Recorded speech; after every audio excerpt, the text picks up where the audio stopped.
বিএফডিসির অবসরপ্রাপ্ত প্রয়াত কর্মকর্তা কর্মচারীদের মধ্যে ২৩টি পরিবারের হাতে তাদের পাওনা ৩,৫৮,০০,০০০ টাকা পরিশোধ করা হলো। অর্থ মন্ত্রণালয় থেকে বরাদ্দ করা ৭.৫ কোটি টাকা থেকে প্রথম দফায় এই বকেয়া পরিশোধ করা হয়।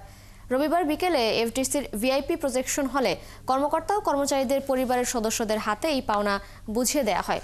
বুলবুল আহমেদ জয়ের প্রতিবেদন। বিএফডিসির অফিস সহায়ক সাদেকুর রহমান এই প্রতিষ্ঠানে তিনি কাজ করেন প্রায় ১৪ বছর। ৫ বছর আগে পরিবারের একমাত্র উপার্জনক্ষম এই মানুষটি মারা যান, কিন্তু তার পরিবারের স্বজনরা পাওনা বুঝে পাচ্ছিলেন না। দারিদ্র্যের কারণে বন্ধ হতে বসে তার সন্তানদের পড়াশোনা। মেয়েটা আমার ঢাকা ভার্সিটিতে চান্স পাওয়ার পর আমি শুধু থাকা খাওয়ার জন্য এদের জন্য খরচের জন্য পড়াইতে পারছি না। অ্যান্ড সিলেট শাহজালাল বিজ্ঞান ও প্রযুক্তিতে পড়ে আর ও কিশোরগঞ্জ পলিটেকনিকে পড়ে।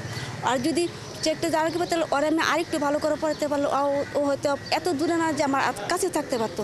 আজকে আমার স্বামী নেই, বাচ্চারা দূরে থাকে, আমি একা থাকি, ছোট একটা মেয়ে নিয়ে। সাদেকুর রহমানের মতো এফডিসিতে চাকরি করা এমন অনেক কর্মকর্তা ও কর্মচারী চাকরি শেষেও তাদের অবসর ভাতা সহ অন্যান্য পাওনা পাচ্ছিলেন না, যাদের সবারই আছে দারিদ্র্যের সাথে সংগ্রামের গল্প। আজকে খুবই খুশি আনন্দিত। হ্যাঁ, এমডি মহাশয় যে এই কাজটা করেছেন খুবই উৎসাহিত আমরা। মানে এরকম লাগতেছে যে আল্লাহ স্বয়ং ওনার ফেরেশতা হিসেবে এখানে পাঠাইছে। এইটুকু আমি দোয়া করবো অন্তরের অন্তঃস্থল থেকে, আল্লাহ জানে ওনাকে দীর্ঘজীবী করে।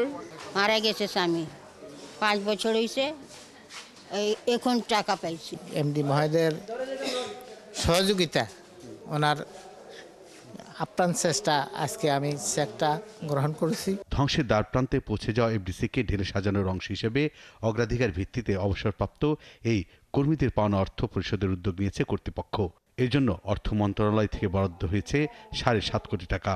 রবিবার বিকেলে এফডিসির ভিআইপি প্রজেকশন হলে আনুষ্ঠানিকভাবে 23 জন কর্মীর স্বজনদের হাতে তুলে দেওয়া হয় ৩,৫৮,০০,০০০ টাকা। এই টাকাটা অনেকে সময় মতো না পাওয়ার কারণে অনেকে অনেক রকমভাবে ভুগেছেন। তো যতটা সুখী সুখ পাচ্ছি বা ভালো লাগছে, আনন্দ লাগছে যে দিতে পেরেছি, আর সামনাসামনি এসে না আরও কষ্ট লাগছে যে ওনারা কত কিছু থেকে বঞ্চিত হয়েছেন এবং কি সাফার করেছেন। কারণ ওনাদের তো এটা করার কথা ছিল না, ওনাদের সময় মতোই পাওয়ার কথা ছিল। অতীতের সব অনিয়মের অবসান ঘটিয়ে এফডিসিকে ঢেলে সাজানোর কথা বলেছে কর্তৃপক্ষ। বুলবুল আহমেদ জয়, ৭১, ঢাকা।